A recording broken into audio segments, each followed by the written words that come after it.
and welcome back to Sell More Academy, the mastermind for more sales. My name is Ben McGary, and for the last 2 decades, I've spent nearly every day trying to figure out how to sell more stuff. I've been in the trenches selling my own products and services for years. I built teams, companies, and systems that sell from Main Street, small town USA, all the way to Wall Street. And I've been fortunate enough to coach and consult for countless others worldwide, all in totaling over $150 million in sales. During that time, it has become painfully obvious that the marketplace is, and always will be, loud and noisy. Content creators and social media gurus are incentivized to promote clickbait tactics and short-sighted strategies that often cause more harm than good. Given the pace of technology, it seems like everyone has all the tools at their fingertips now, but nobody really knows how to put it all together. Plus, what worked yesterday might not work today, and will almost certainly be different again by tomorrow. And that's precisely why I started Sell More Academy, to build a community and a set of resources to help you stay ahead of the curve, to help cut through the noise and make sense of the next best step. At Sell More Academy, we focus on what we consider to be the 5 pillars of modern business success: AI, branding, marketing, sales, and systems. We bring this to you through a powerful combination of a vibrant mastermind community where you can connect with and learn from fellow high achievers and experts in the field, live masterclasses just like this one, where we dive deep into the strategies and tactics covering 1 pillar per day, a curated collection of resources, including free tools that we're building to help you sell more effectively, and our Sell More directory connects you with the pre-vetted providers and solutions that you'll need whenever it's time to either outsource or just find the right tool for the job. Our goal here is to provide you with everything that you need to not only stay informed and competitive, but to sell a lot more stuff. And that brings us to today's masterclass, where we're going to go over sales and maybe one of my most unpopular opinions. I'm probably going to ruffle some feathers today. I'm going to undermine people's sales methodology and other people's entire careers. And I expect that if and when this gets a little traction, I'm going to get pushback from it. So I encourage you to grab a pen and to watch this masterclass with an open mind. Understand that we're not talking about theory here. This is verifiable information. We're going to shift the entire sales paradigm. From this point forward, we're going to permanently avoid manipulation tactics. We're done with things like real trust or earned trust over time, or deep rapport, or authentic vulnerability, or genuine interest.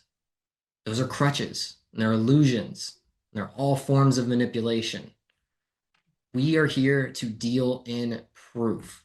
We are here to do something that is much more successful. So let's dive right into it. We're here to challenge everything that you thought you knew about selling today. For far too long, we've been told that trust is the foundation of sales. But what if that's wrong? What if the pursuit of trust is actually killing your sales? Today, we're going to prove that radical truth and transparency are your most powerful sales tools. We're going to show you how to stop chasing fleeting moments of trust and start building unshakable authority. Get ready. This is going to require you to rethink your entire approach. This is not about being liked. This is about being more effective. This is about selling more. And that effectiveness starts with recognizing a very uncomfortable truth. But let's start here by defining our terms. Trust, by its very definition, is a firm belief. It's rooted in faith, confidence, and assurance. And this is really critical because the definition highlights the problem. Trust is not built on evidence or verifiable proof. It's an emotional state, not an objective reality. The reliance on belief rather than knowledge sets the stage for manipulation. And that brings us to probably the most uncomfortable truth that we need to face when it comes to sales training. For years, what we've been taught is to manipulate people. It's all about rapport building, making them like you, lowering their defenses. The goal isn't to actually solve the problem, it's to bypass and handle their objections so that we can get a sale. But buyers aren't stupid. They sense this manipulation. They've seen it before. It's not new. And this creates a toxic dynamic where you're trying to win and they're trying to protect themselves. There's no way you're on the same team. So this isn't selling then. This is a battle of wills. And that's why so many deals stall. This manipulation sets the stage for a very fragile relationship. And that brings us, well, to the trust trap. When we talk about trust in sales, we often mean, I like you enough to buy. But that's not really trust. That's likability. And it's a very fragile emotion. Buyers do not need a friend. They need a solution. If you're pursuing likability over expertise, it's actively undermining your authority. When a buyer feels manipulated, even if it's subtle, the deal often dies. Trust is built on faith, not knowledge or experience. And that's inherently deceptive. It takes the argument from let me show you to let me just tell you. And that fragility is not the way to build a book of business. So again, this is not about being liked and getting a customer to know, like, and trust you. That's deception. This is about respect and credibility and authority and selling more.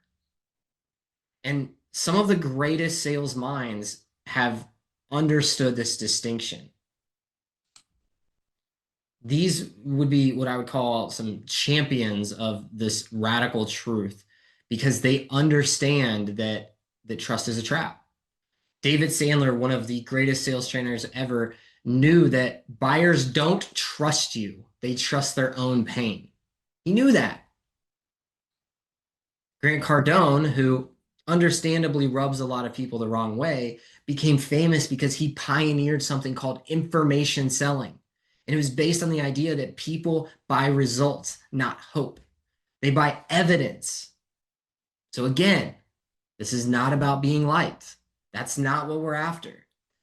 Harvard Business Review did two separate studies, and they're pretty alarming. The first one said that 18% of salespeople were actually trusted during the sales process. They interviewed hundreds of technology buyers, and only 18% of the time did they say that they trusted the salesperson in the process. 18%. And those are times that they did business with them. They actually went through the purchase and said only 18% of that time did they do it. That's less than 1 in 5. Another study put these two together, and they looked at elite sellers, and they had some criteria for what is considered, what is deemed elite. And of that, 89% of them said they do not need to be liked. 89% of the top salespeople of what Harvard Business Review considers elite said they do not need to be liked. But 86% of the bottom, of the weakest, of the worst, believe that they do need to be liked. So which bucket do you fall into? Have you been taught to get people to like you?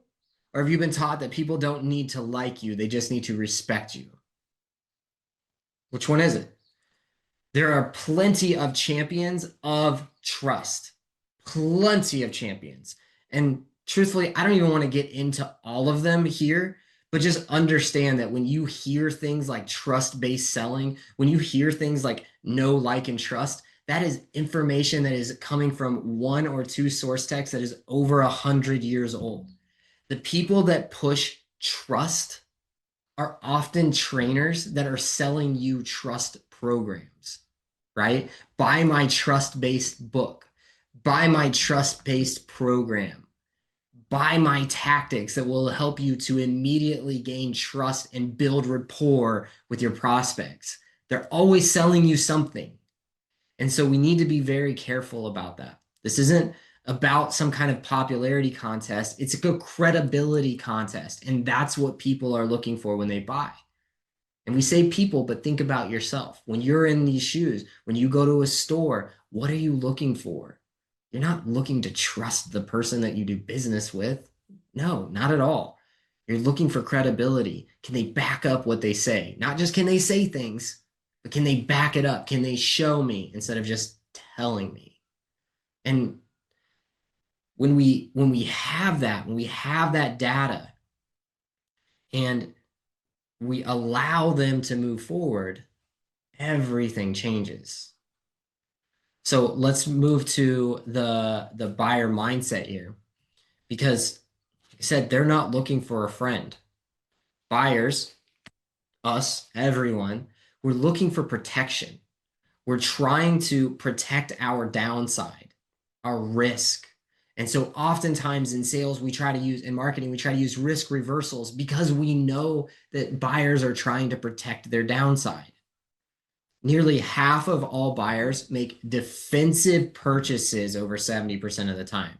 That's always funny when there's double stats in something, but 43% of buyers adopt a defensive decision-making approach more than 70% of the time.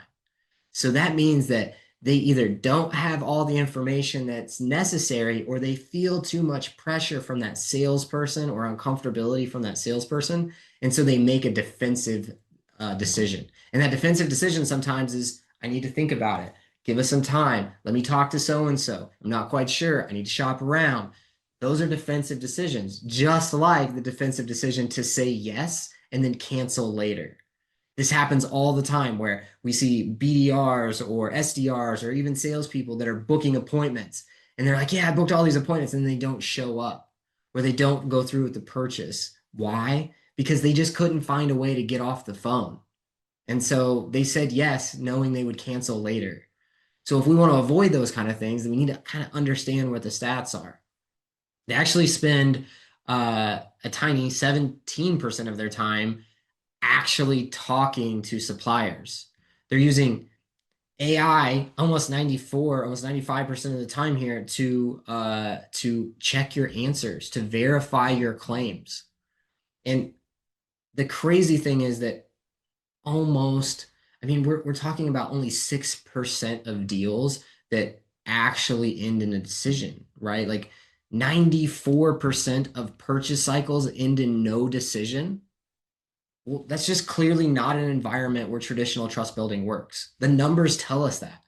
Everything that's been preached and preached and preached for a century doesn't work when we actually measure things. And so that's the beauty of making sure that we measure what matters.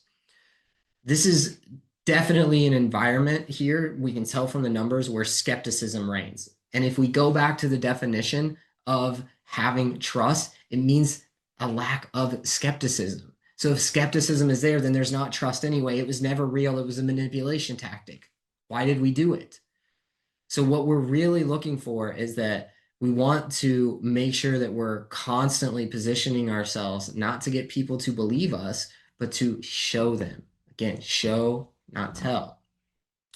And they're finding proof wherever they can find it. And so understand what's out there and how you need to align with what they're going to find. This is a big part of back in the mid 2000s of what Grant Cardone used to teach about third-party validation. And I'm sure it still teaches it. I would assume anyway, about using third-party validation because people are willing to pay more. As you can see, 87% of shoppers are willing to pay more for proven reliability. So if I can use third-party data to prove what I'm saying, then not only am I more likely to get the sale, I'm way more likely to get them to pay more. And so if you want to sell more and make more, pretty easy switch.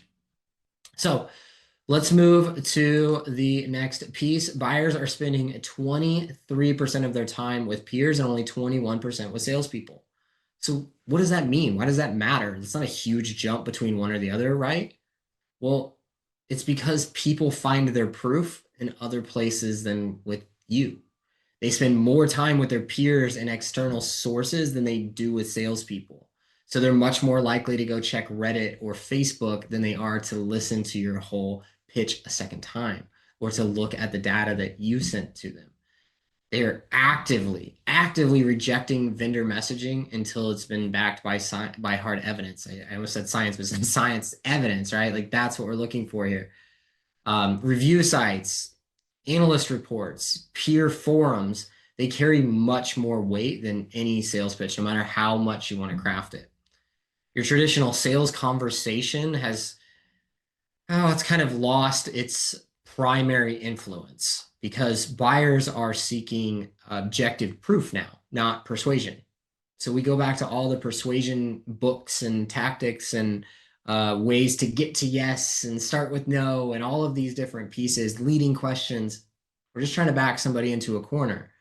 Instead, what we want to do is focus on proof, on evidence, on knowledge, on experience.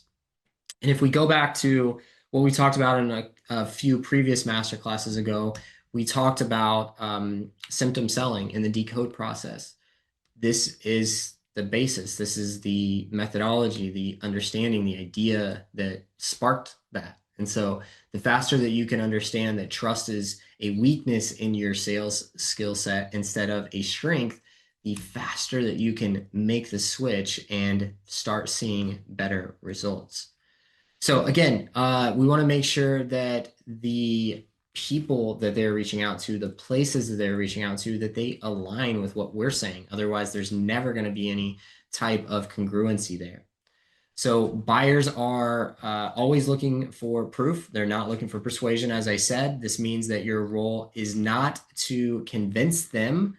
It is to walk them through their process. And that evidence that you get is coming from true radical transparency. Okay, so it's how you start to build the actual influence that you need. We've got to make sure that we understand what's being said out there if we want to be in alignment. Here's kind of a concrete example of how transparency can accelerate sales. When you break down your pricing and show exactly what you're charging for, buyers move faster. A study from Forrester found that transparent pricing can reduce your sales cycle by up to 30%, almost a third. Why? Well, it's because the buyer's mind is no longer filled with doubt. They're not wondering if they're being overcharged. They're not comparing your hidden price to competitors' hidden prices. They know exactly what they're getting and what they're paying for, and they know why. This removes one of the biggest friction points in the sales process. The buyer doesn't have to wonder where they negotiate. Now, sometimes this could cut out negotiation entirely. I'm of the belief that people enjoy negotiating more often than not. And so it may not prevent them from negotiating, but it may give the negotiation a better starting spot and give it some context. And that's important. Let's see. The key here is making sure that people in negotiations don't have to haggle. The haggling part is the part of negotiation that we don't want. And we can haggle on more than just price. We can haggle on features. We can haggle on benefits. We can haggle on outcomes. We can haggle on beliefs, right? And so what's tough to haggle on, though, are facts. And so that's why we want to make sure that we focus on getting facts instead of trying to appease their feelings that they're having in that moment. So uh, once they have that and they have all of the right decision for them, well, then they can make their own external decisions, just like we discussed. They do not have to rely on what we've told them to move forward. So let's take a quick look at a single real world example. Everybody knows I like to do a few case studies. I think we've only done one here. And I just want to give an idea of what this looks like. So 2009, Domino's is in trouble. Sales are falling. Reputation's fractured, pretty damaged. Customer reviews are brutal. Think about who they served. And so obviously those people are hype and excited when the pizza's good, but if things aren't, they're going to be pretty loud about that too. Domino's has always kind of been close to college campuses in case you're unaware of their history. And so you're going to have, excited college kids that are pumped up about your pizza. And then you're going to have some pretty pissed off college kids if the pizza is bad. And so Domino's did something pretty unique here. It seems more common today than it was this, almost 20 years ago, but they leaned into it. Instead of hiding from it, they launched a campaign called Pizza Turnaround with a tagline that said, "We're sorry for sucking." They didn't apologize for little specific things. They just showed the bad reviews. They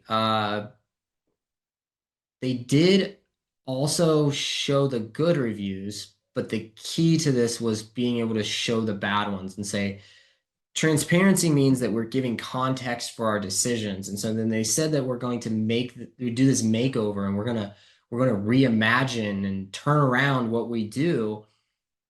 They're providing context. And so the good reviews don't actually provide any context for why you would change. A good review is context for why you might stay the same. A bad review provides context for why you might change. And that's transparency.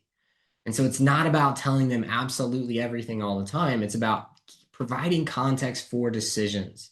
And so Domino's did a wonderful job of that here. They admitted that the pizza wasn't great. That's kind of a crazy thing for a pizza place to say, like, oh, our pizza's not the best.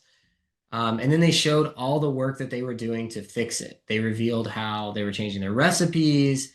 They showed some of the behind the scenes processes. They were showing individual pizza makers. I don't know if they were calling them chefs or whatever, but they were showing individuals inside of locations and talking to them about what they make and how they make it to bring a human element to it. And this really was kind of massive. I mean, even the CEO got involved and was honest about the challenges. So the result of all of that was that in the first quarter after the campaign, same store sales, so repeat sales, jumped 14.3%, and revenue increased 18.4%. So like I said at the beginning, we're dealing in verifiable information here. So this is not something where I'm asking you to trust me. I'm saying go look this stuff up. And if you feel that all of these stats are still leading you to get people to trust you instead of to use a truthful, transparent approach, then by all means go do that. But these stats just are overwhelming at this point. You can make more money more often by cutting trust out of the picture. There's no reason for that to be there. The their stock price, their market value over a decade increased 6,000%. Now, obviously, the market increased during that time, right? There's more capital. So everything in the market increased, right? Wrong. Most things in the market increased, but bad companies did not increase. Bad companies crashed. Bad companies still have low valuations. So it's not some automatic, the market went up and so they raised 6,000% increase. No, they did something right. They made a change and it was reflected in the bottom line. That's important. That's what transparency does. It builds so much faster than trust ever could or rapport building ever could. So let's take a look at some of the dark side, we'll say, of traditional rapport building. It's something that not only does it feel disingenuous, it's a bit dangerous because when you rely solely on rapport, you you might just find yourself using it to sidestep through tough questions. That's probably the most common thing I see. So a buyer asks you a difficult question, and instead of answering it directly, you build some rapport. You make a joke, you find some common ground, you sidestep it, you change the subject. In the moment, it feels like it's working. Yeah, that this is still going well.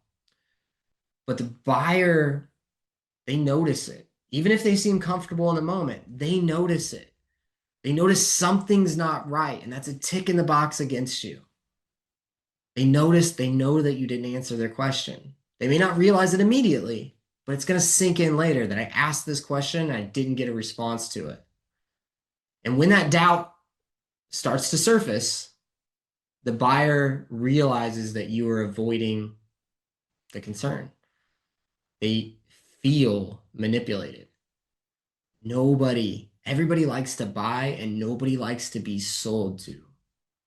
So when they feel that, then we start to deal with cancellations, buyer's remorse, bad reviews. Any of those on your KPIs of what you're looking for this year? Because most of the time, most of the places I talk to, they don't want any of that. And so when the buyer leaves and they tell somebody about a bad experience, how much more does that keep us from getting, right? Bad news spreads five times faster than good news, they say.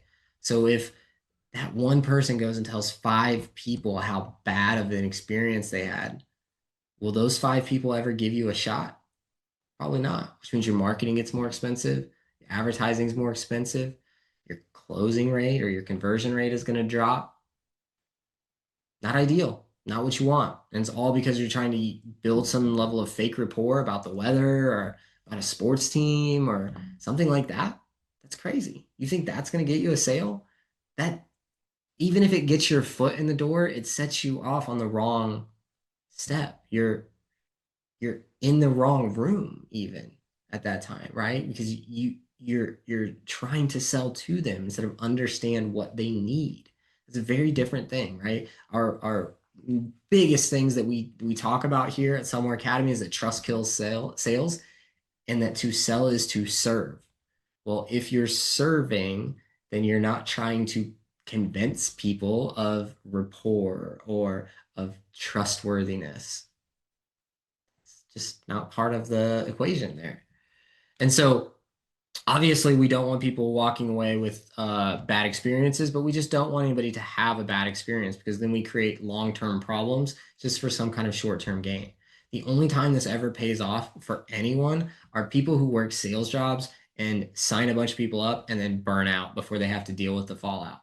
It's literally the only people it ever works for, but they have to bounce from job to job because sticking around means that they have to deal with the ramifications of what's come. I've seen this hundreds of times with salespeople that are willing to say and do anything to get somebody to believe them, but then they're not actually able to deliver on the promises made. And so remember, trust is fragile, then it's gone. And could the company regain it? Usually not. It's usually over at that point.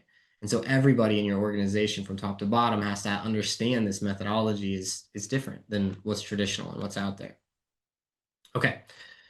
Next, constant rapport. It requires maintenance, and that is exhausting. It takes so much time to constantly be spending more energy for worse results. This is the burnout cycle that traditional sales goes through. Think about the mental load of constantly monitoring your tone and watching your words and focusing on their body language and trying to remember every personal detail. It's just draining, making sure that you get all the stats right, that you ask the right questions. It's so tiring. And so the mental load of that is just something that, quite frankly, we decide to do. We don't have to take that on. It's not mandatory or obligatory, but we choose to do that because of the route that we take. And again, buyers are not dumb. They're not drones. They are humans. They can sense things. They can understand. We know when we're watching a play. We can usually, most of us can tell when somebody's wearing a mask, right? And so we can sense some inauthenticity. We can tell that maybe this is a performance and that maybe I should be a little more skeptical, not less skeptical. Maybe my wall should go up a little higher instead of you trying to bring it down. And so the sales cycle ends up leading on, or maybe I ghost you, or maybe the deal, like I said earlier, becomes I need to think it over. I got to talk to somebody. And ultimately, they're just ways to get out of the conversation. So instead of walking on eggshells, instead of constantly making our buyer hesitant and making them almost an adversarial role, what if we slid to the other side of the table? Well, this isn't about being blunt or rude, although I've been called blunt and rude plenty of times. This is about being unequivocally honest about everything. This means full transparency about your product's strengths and its weaknesses. We're not just talking about the good parts and trying to spin the bad ones. You must be clear about who your ideal customer is. They also, with the ideal customer, you have to understand exactly what you're willing to do and not do, what you're willing to say and not say. So, and when I say that, I mean that some people are just not going to be a good fit. And so I would never say anything that would convince somebody that they're a good fit when they're not. That's just it's not a good idea. I'm leading somebody to a solution. Really, what I want to figure out is, are they a good fit? And if not, this means being honest about it, right? And telling them, hey, I'm sorry, this is not a good fit for these reasons. We also need to be honest about our motivations. You're selling, they're buying. There's nothing wrong with that. But we say it all the time. Oh, I'm not selling anything. I'm not selling. What are you talking about? Of course I'm selling. I'm selling all the time. I'm always selling. Right? And if you're a salesperson and you're saying I'm not selling anything, then just go get a different job, I guess. Like you're in the wrong career. I love starting off sales conversations with just being upfront. Hey, I want to be very clear with you that my intention today is to understand exactly what you have going on. And if we are a fit, then I'm going to ask you to move forward with me. I don't want you to be surprised later, and you can say no at that time. But I just want you to know that if everything lines up, I will ask you to do business with me, and I'll make a deal that makes it worth your while. If it doesn't, then I'll gladly tell you, hey, we're not a fit, and send you on your way. No harm, no foul. I love starting conversations off, sales conversations off like that, because it's honest. It sets the truth from the beginning. It sets clear expectations. There's no, I wonder when he's going to pitch me. I'm going to pitch you. That's what's happening. That's the whole process. We're just being radically transparent. It will change your conversations. And then we want to make sure that our financial clarity is there as well. So we need to be transparent about pricing, about cost, about how our margins work. So ideally, you do something where you have pricing online, or at least some kind of pricing. That doesn't mean you need to have all of your pricing online, but you do need to have some online. Why? Because a lot of people won't even contact you if they can't shop you, right? A lot of people will pay more. We already decided that. People will pay more for something that's reliable, but they have to know what they're paying, right? And so they can't pay more if they don't know what they're paying. If they have to get on a call with you just to find out the price, it's going to bring some skepticism up, right? If you were so set on what you do and how you do it and who you do it for, why couldn't you put the price out there, at least the starting price? And that starting price is the magic for the people who don't want to put price out there. Just use starting price. It starts at $2,000. It starts at $5,000. It starts at 10 grand. Whatever that number is, that's fine, but set a minimum or put a range. It's anywhere from 2 to 10K, depending on exactly what you need. That's financial clarity. So they don't sit through an hour-long pitch to only find out that just because some people will pay more, 87% or whatever that number was, just because they will, doesn't mean that they can. The economy's tight. The world is changing. And a lot of people are experiencing layoffs at this time. Do they all have the extra cash? Do they all have the resources to even sit through this? Even if you're better, even if you're that important to their life, that doesn't mean that they have the funds. And so you're also qualifying. You're qualifying when you're being transparent. And that is a huge, huge thing, because I promise you, that once people decide that they are interested in your thing, the majority of people are next wondering whether they can afford your thing. So just put it up front. Don't deal with those questions, right? They should know that they can afford it before they come into you. Okay. The next next piece that we need to think about, well, like I've said a couple times, we're not out here to make friends. We're not trying to get likes. That's not what we're after here. We've been trained to prioritize that. The old saying goes, people do business with people that they know, like, and trust. Again, 100 years old, that was designed to sell books, that was designed to sell methodology and training. Just think about the incentive there, right? There's always an incentive with every sell. So understand that even sales trainers could have potentially had some kind of incentive for what they're teaching. So we need to make a complete fundamental shift in the way that we look at this, because this is like our outlook, right? This isn't about what we say and how we say. This is about our outlook, our methodology, our philosophy on how we approach this. So it's a fundamental shift. I mean, this is like swapping out your house for a different basement, right? This is that important. Buyers do not need a friend. I will repeat this over and over if I have to, because what they're looking for is an expert guide. They're not looking for you to be a hero and talk about how great you are. They're the hero, and they're looking for a guide to walk them through the process that gets them to their outcome, what they desire, what they dream, what they care about. That's what they're looking for. They need someone who understands their problem, ideally better than they do, and someone who can navigate them through the situation. This is authority. Authority is built through expertise and honesty, not through forced rapport and not through trust, not through earned trust or real trust or authentic vulnerability or anything like that. This is from expertise and honesty. Pretty simple. You can be the most likable person in the room and still lose the deal. I've had to say goodbye as many salespeople left the profession, whether it was a job or the career altogether. And it was all because of this. It was because they were liked, and maybe they were great at going and getting lunch for everybody, or maybe everybody stopped and talked to them, but nobody bought from them.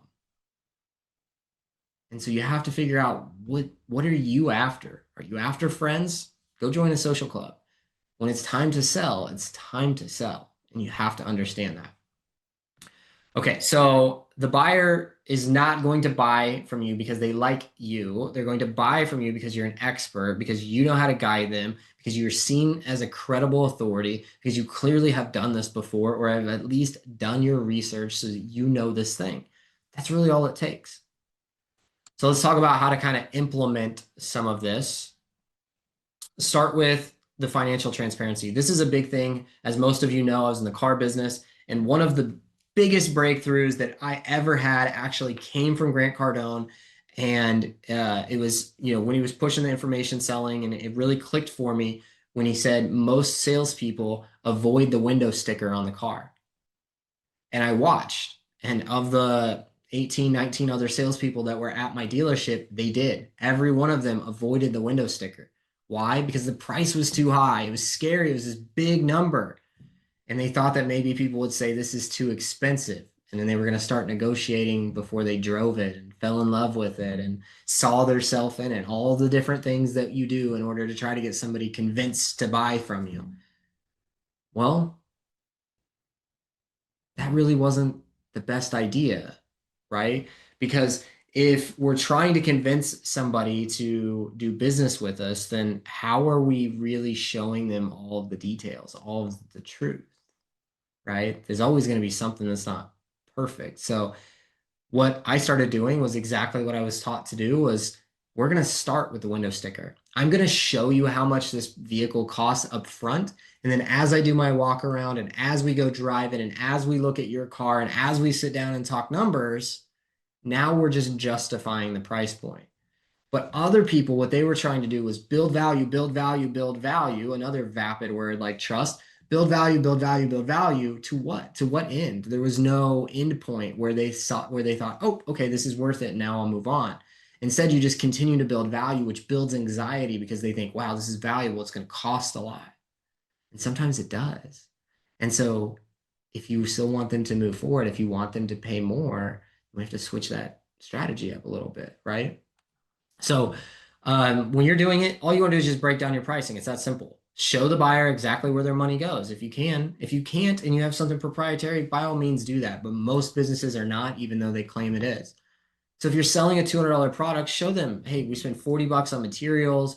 We spend $30 on labor. So there's 70 bucks there putting it together. We got 50 bucks in R&D, research and development, and $40 in overhead. We only make $40 off of this, right? I can't tell you how many times I pulled out the window sticker and the invoice, and somebody was just unrealistic and fighting me on absolutely the price or the payment or something like that. And I literally just laid it out and said, hey, we're making $600. I know you think dealers make thousands, but we're making $600 right here. You can do the math yourself.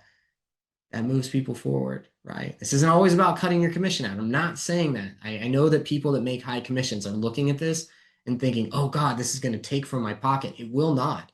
Not only will you sell more people, you will sell more frequently, and most likely they will pay more to do business with you. Even if it's not the first time, maybe the second time, the third time, the fourth time, whatever.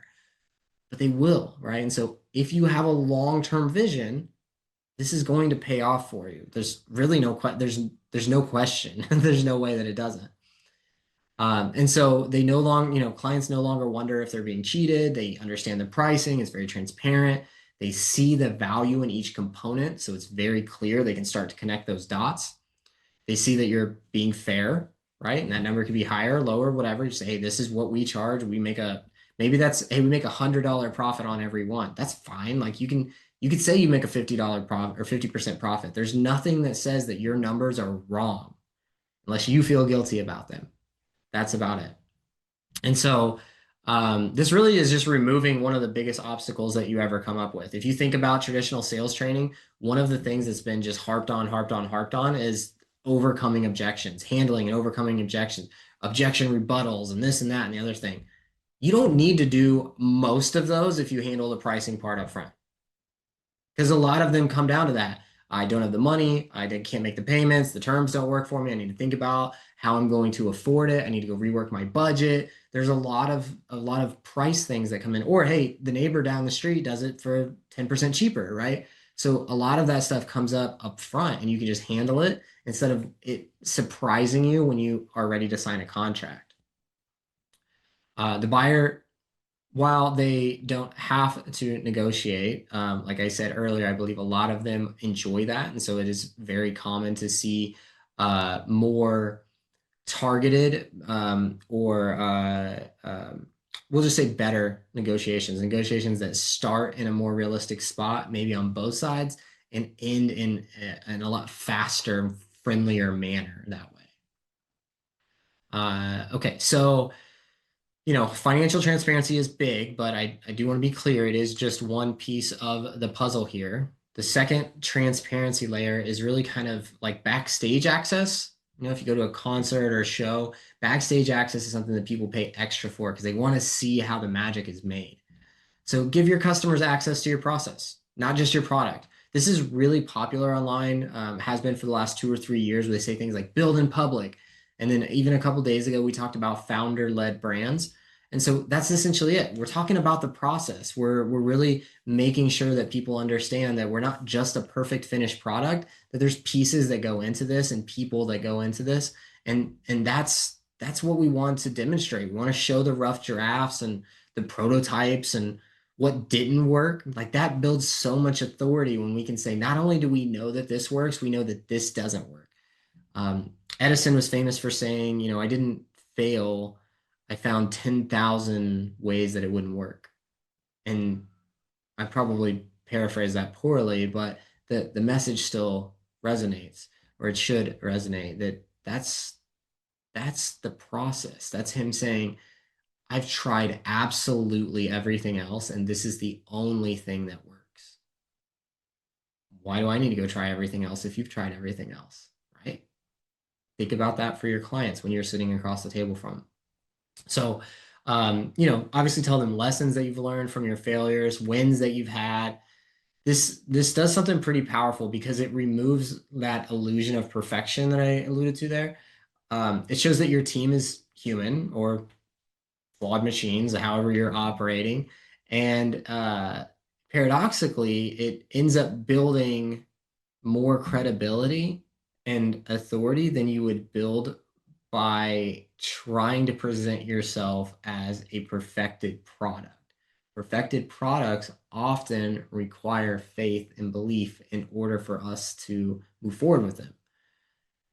But the sloppy ones, the ones that figured it out along the way, they build lifelong customers and they build brands that explode. And that's mainly because you're there, as the seller, you're no longer trying to be something that you're not. You're not trying to pretend. You're just being real. And that realness comes through. Like I said, most of us can detect a mask when somebody's wearing it. They're lying to us or pretending to be someone they're not. Almost everybody that I've ever met can detect when somebody is true and transparent. We love kids because they're innocent and transparent. That's how we should feel about a salesperson. This person is not like any other salesperson I've met. This person obviously has some level of care for me, but an extreme level of care for what they do, right? And so it's not to confuse you and make you think that I care more about you than I care about me. That's not true. What is true is that I care so much about my process and the product that I'm trying to deliver, the service that I'm trying to deliver, that to not sell you would be a disservice to you. So I need to find out exactly what it is you need so I can quickly determine whether or not you're going to be a fit for us. And so that's just being real, right? And showing you the whole process of that and inviting you into that process is allowing you to self-select to determine whether you want to move forward with this or not. And ultimately just to have more info for when you do make decisions. And that's obviously service. That's what we want to do is we want to give people the right information. One last bit about the car part, which I can't guarantee that it'll be the last thing I say about cars, but I worked for Ford, and so Ford Lincoln had done a pretty massive rebrand, and they were looking at different ways to, from a dealer perspective, to communicate with folks. And they spent millions and millions and millions and millions of dollars to do research and come out with a program that went across all Ford dealers, and it was essentially a meet and greet that we were supposed to do when people walked in. And so the official meet and greet that came from Ford Motor Company was, "Hi, welcome to dealership. I am, you are, great. Are you looking for price information, product information, or both today?" Because why would somebody else show up? Now, this is another one of those kind of like core basement level fundamental understandings that you have to have, is that people don't show up to buy things ever. That's why they don't need to be sold. They show up for information. Ford got this one right. It worked unbelievably well. Some people were there for pricing information. Some people were there for test drive information. Some people were there just to see if they could fit in the back seat of the car, right? Others were there to figure out if colors were available. Some were there because they wanted to know about the dependability. Some wanted to know their trade value to see if it was even possible. Some just wanted to check their credit. And so to assume that everyone was there for the same thing, well, that's just crazy. But they're all there for some kind of information, right? And so that same thing happens when they sit down with a salesperson. They need some kind of information to move forward. And so you either get them the information or you make them believe you. That's not the game. That's not the goal. That's what we've been talking about the whole time. So the objective here is to make sure that we're more like Ford. We want to figure out what information is it that they need in order to move forward. The third layer of transparency is intellectual generosity. I love this one. We've talked about showing your process. Now we're going to talk about sharing your entire framework. This might sound counterintuitive. And if you are in a scarcity mindset, you're never going to do this. You might as well turn this off now. But if you're in an abundance mindset, this is going to fit right in with what you're doing.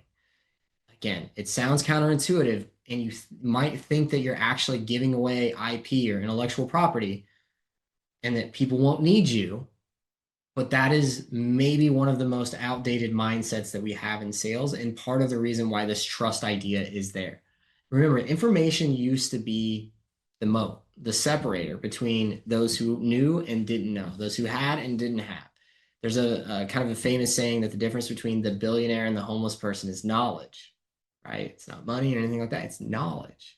And so when it comes to this information and the information that we give out, when we're afraid to share, then we create resistance. If I'm so open that I will just share everything with you up front, then I'm really building a bridge to say, why don't you just come see what we do instead of trust me, bro, right? We're not looking for any trust me bros. We're looking for, let me show you what we do here.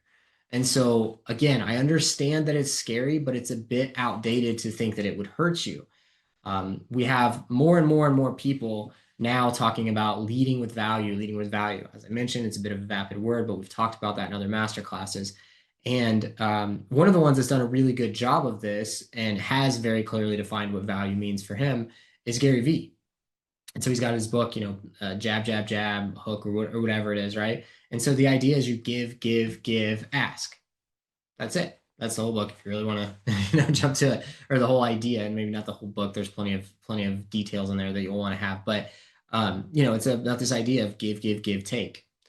Well, when we're saying give, the information that we're giving should be things like this, should be our process and our frameworks. That's what we're looking for, because we're showing somebody how they can move from one step to the next. That's why we always give frameworks in our master classes, because it's important to know for how to get from point A to point B and beyond. So your value is really going to come from execution, not from secrets, particularly in today's world. I mean, information is a commodity now. It's everywhere.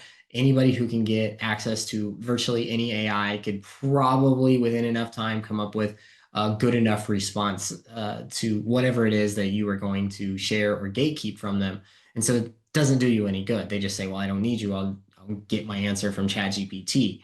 Instead, what you really want is you want them to understand that the value is coming from how you use the tool or what you do with it. It's from the execution. It's from how you set them up to move through whatever that process is. That could be a car, that could be a t-shirt, whatever the case may be. This shirt makes you look better than that shirt does. And that right there is walking them through that process. When you do this, you're able to consistently, when you share your frameworks consistently, you're able to start attracting buyers. So kind of like we spoke about yesterday about attracting and pulling instead of pushing in our marketing masterclass. It's really the same thing here. If you're constantly sharing frameworks, well, then you're going to start to, it may take some time, but you're going to start to see people that are drawn to you because they like the process. So this is something I bring up often. People don't know, like, and do business with those that they know, like, and trust. That's just not true. They do business with people that feel like they know them. Well, you get to know them if you're asking them questions, not rapport, but if you get to know them, well, they might do business with you. Meaning they do business with copywriters that they've never met. So how could they know or like or trust them? That just doesn't make any sense. Copywriters are the ones that put all those words on paper. Copywriters are the ones that are responsible for all of this, not the business, not the person behind it. So what are they buying, right?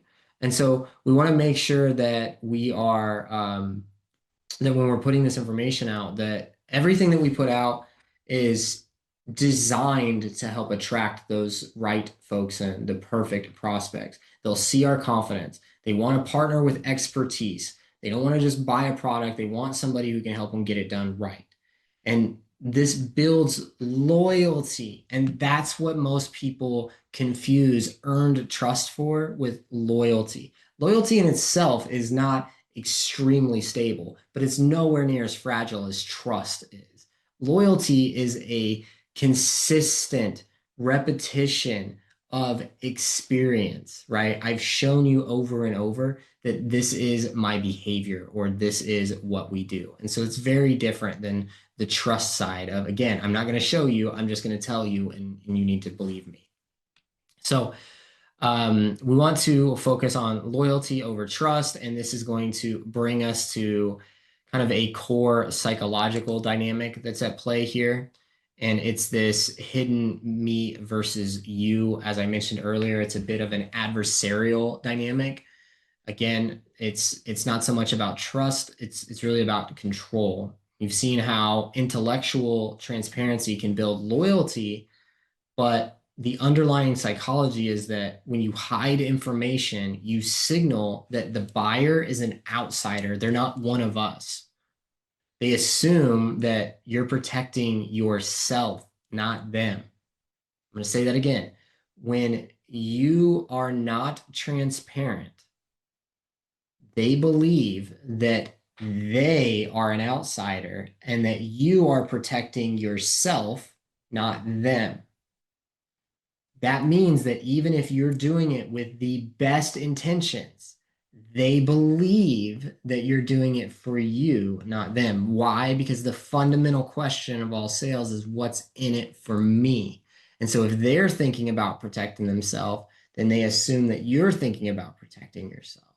So this psychology is very important. You do not want to create a me versus you dynamic. That's not the goal. You want to slide around to their side of the table and help them figure things out, as opposed to speaking at them or to them. You want to have a conversation with them, not a dual dialogue or anything like that.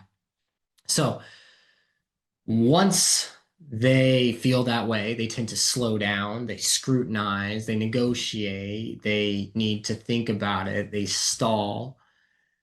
But transparency, it signals partnership. It says, I'm willing to show you this because you can see this isn't an asymmetric relationship anymore. I'm going to show you what this is like. I'm going to let you experience the outcome now. The buyer feels like you're on the same team with them, working toward a shared solution instead of against them, trying to convince them. This changes the entire sales conversation. And so for anyone that pushes back on this and hasn't tried this, I encourage you to understand that from the very first moment all the way through the end and even repeat purchases, every bit of the conversation changes with this mindset shift, because your tone has to change. Your language has to change. And what you do, the demonstration, has to change. This is, again, one of those fundamental shifts, right? One of the things that is foundational to how you operate in sales is the way that we approach it. And so if we approach it as I'm going to sit on the same side of the table instead of across the table, we're going to have a lot better experiences. Now, let's take a look at how this kind of plays out in practice. 3 conversations that change everything. Again, radical truth is not just a philosophy. This is concrete actions, things that you can take. You've seen how hidden information creates that me versus you dynamic, but these 3 conversations can very easily dismantle that. So even if you've already noticed it's there and there's a bit of that them versus us, you can use these to try to diffuse that, and usually they'll change it on the spot. So the first is the honest fit assessment. Don't just try to close every deal. By default, closing is a manipulative tactic. We can get into that a different day. But what you want is conversion. You want people that move from point A to point B. And they do that because of your radical transparency. So that honest fit assessment is saying, hey, you're not a good fit for us. Maybe you'd be better for this. Here's why. We can't service you all the way. We don't have the features that you need. We don't have the use case that you're after. We don't work in that location. We don't actually know what you're talking about, right? Like we're not in the same ballpark here. We don't do that, right? All of these are just part of that honest fit assessment. And it's so crazy because it essentially to a salesperson feels like you're taking food off the table, right? Because in our minds, we immediately think when somebody's interested, there's food on our table. We're just waiting to eat it. No. That's not the case at all. The honest fit assessment is to figure out whether or not they could fit on our plate in the first place. That's the play here. If we have a small little saucer and they're running over the plate, we're not a good fit for them. And we should tell them that up front. That's honesty. That's transparency. That is the opposite of trying to close somebody. And so the next one is the transparent pricing discussion. This builds immediate credibility. And so we're going to stop playing games. We're going to just show them the numbers, show the breakdown as deep into it as we can, and show why. Again, if you have contractual reasons why you can't show everything or anything along that where there's a extenuating circumstance that doesn't allow you to show a certain part of it, don't show that part. That's okay. But I promise you the difference between the price and the profit is on their mind, particularly in larger ticket items. Like, well, it's only costing them $10, or I could go do this for $10 with my $20 with my ChatGPT subscription. Why am I paying you $2,000 a month? Right. And so the faster that you can make that known, the better off you'll be. The third is honest limitation. Your product is not perfect. No product is perfect. Admit what it doesn't do. And this is a lesson that I learned from Grant Cardone as well a long time ago. It was one of the probably 3 or 4 things that really shaped me from what he said. And he held up his phone and he said, look, here's the deal. Most of you are scared to ship your product, or most of you are scared to sell something. But these major phone companies, which almost everyone in the world has had some interaction with a cell phone at some point, right? They've never shipped a final product ever. They've never, ever, ever once shipped a final product ever. Instead, they ship you a work in progress. Now, you wouldn't buy it if they said, hey, buy this $1,000 piece of crap. We'll hopefully get it figured out in the next couple of months. You wouldn't do that. So you don't have to go out there and necessarily say, hey, our product is garbage or anything like that, but it is a work in progress. It's iterative. And so that's why we get updates once a month on our phone. They're still trying to figure out the fixes, right? There's still bugs in the system. There's still security issues. There's still updates that need to be made. And you can do the same thing, but it's important to talk about what your limitations are now. And so that's where roadmaps come in really handy. Hey, right now we can do A, B, and C, but in the future we hope to be able to do X, Y, and Z as well. This is our time frame for that. And so if that time frame doesn't align with you, maybe come back later, right? And so now I've maybe built my pipeline for later if today wasn't the right instance. Instead of them just leaving and saying no, I've built that in about what my limitations, because I've been honest about what my limitations are. Again, we're trying to build credibility and authority here. So if we are honest, transparent, and we can cover the fact of what we do and what we don't do, this is going to be a much easier process. All of your sales will be a much easier process. There's no more having to flip the hat on backwards and get into sales mode, because this is just the way that you operate. Very different. Almost done here. So just keep in mind, we are not in an information economy anymore. That is over. It is a proof economy now, and it's very evident. You see white collar jobs being absolutely eliminated. We're not in an information economy anymore. Okay. There are multiple examples of this. You can homeschool so much easier than ever because information's available. We have citizen journalists that are everywhere because information's available. We have citizen scientists because we've democratized information, and AI is only making that more so. And so what I know used to make me special, but it no longer does, right? If I can be replaced by a chat app, then where's my value? Now, most people, I want to say this, cannot be replaced by AI yet. Most people, and definitely not by a chat app. But if you can be replaced by a chat app, that's your fault, right? Do more. You should not be able to be replaced by that. And so, we want to make sure that all of the information that they need, they get. There's no reason to gatekeep that anymore. Show proof. Show, not tell. External validation matters more than anything that you can say. A news report, a third-party resource, a study, or Harvard, like we talked about earlier, that's more than anything I could say. I could tell you numbers. I could rant about this all day. But the truth is, without the facts, without the point that people have gone out there and put these figures together, done the research, and studied people, nothing that I'm talking about would probably matter as much.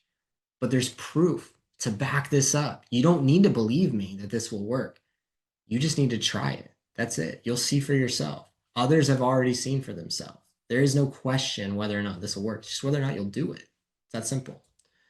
And so a lot of buyers today understand they have infinite information. What they lack is objective verification. They can trust the third-party reviews and the peer networks and independent analysts far more than our sales pitch, but they still are going to have questions that we need to answer. And sometimes those questions are just to verify the information is accurate with everything else they've seen. They're looking for consistency there. And this means that really our customers become some of our most powerful advocates. When you're radically transparent, even about your flaws, your positive reviews can become incredibly valuable and believable, right? Transparency is not just for the buyer that is in front of you today, it's for the entire market that's watching. And we see this play out with so many brands, and I promised I wasn't going to go through more case studies, so I won't, but there are so many brands that have done this and done this really, really well. This is how you build an unshakable reputation. This is how you earn true authority. This is how you gain respect and credibility in your space. So this is it. I am claiming that the era of believe me is dead. The era of let me show you is here. And this is the shift that we've been talking about, from manipulation to authority, from rapport to respect, from experience to emotion, from facts to feelings, from knowledge to, or from belief to knowledge. That's what we're looking for here. And so just please understand, if you take nothing else from this, that your goal is to stop trying to be liked, stop trying to be trusted, and start being respected.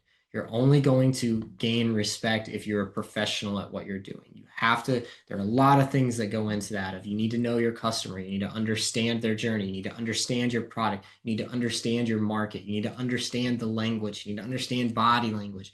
There's a lot of pieces that go into that. So it's not as simple as just getting respect, but it's a worthwhile pursuit. Instead of manipulative tactics to get somebody to believe in you or trust in you, you could spend that time actually building up what you need in order to be respected in your industry.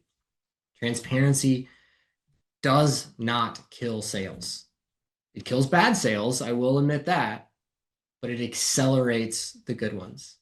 And that's what's important. So what I mean by it kills bad sales is that if the deal is going to die, being transparent might make it die faster. If the person was going to be unhappy, being transparent might make sure that they never become unhappy. And so it could kill deals, but it's only going to kill the ones that were bad, or as we would say in the car business, they were never real anyway. If they were going to cancel, it was never a deal. And so this approach is going to require some vulnerability. I'm not telling you to go turn into a bleeding heart or anything, but understand that you're going to have to be a little bit vulnerable. You're going to have to admit the fact that there's some things you don't know, and there's some things that you're not great at, and there's some process pieces that you're still working on, and that you're not a perfect person yet or a perfect product, that you're a work in progress. And when you do that, it builds your own confidence, because your confidence is in what you say. Can you back up what you say, right? Confidence comes from competence. Can I back up what I say? Well, if you are only telling the truth, if you're never spinning, if you've been very clear and transparent, and you're willing to walk away from bad sales, why would you ever have a confidence problem? Why would anybody ever shake you? It's virtually impossible at that point. But the reward of all of this is a career that's built on integrity, that's built on respect, and it's built on doing things the right way. It's not built on trust. It's not built on manipulation. So this is it. This is why I believe that trust kills sales. This is why it's a central premise for Sell More Academy. This is why we believe a lot of the things that we do here. It's because for years and years and years, there have been people out there that have been championing this and this idea that sales doesn't have to be manipulative. Sales doesn't have to require persuasion or coercion. It can just be something that is honest, that is great, that builds in a different way, that builds a book of business that lasts. And so that's it. I'll stop ranting about trust for now. It'll come up in every single masterclass like it usually does, because it is something that we have to constantly be aware of. Everywhere that we look, on TV, on radio, on social media, everybody's trying to push trust signals. They teach about trust. It's everywhere. So you have to be vigilant to make sure that it doesn't slip back in. But I encourage everyone that's watching this, whether it's live or in the replay, to give this a shot, regardless of what situation you're in. If it's a work conversation, great. If it's to get a job, great. If it's to meet a significant other, try it. Try being radically transparent instead of trying to get people to trust you. See how it works, then let us know. Come back to this video either in the comments below or in the mastermind if you're already a member. Let's talk about this. Let's go over any questions, comments, or concerns that you have. If you tried it, tell us the results. If you have doubts about it, then let's talk deeper. As you can probably tell, this is a topic that I want to continue talking about and could continue going on all day about. But we're going to wrap this up so that everybody can go out there and put this into practice. I hope that everybody has a wonderful day. I appreciate you all being here. I'll see you tomorrow. But until then, go sell more.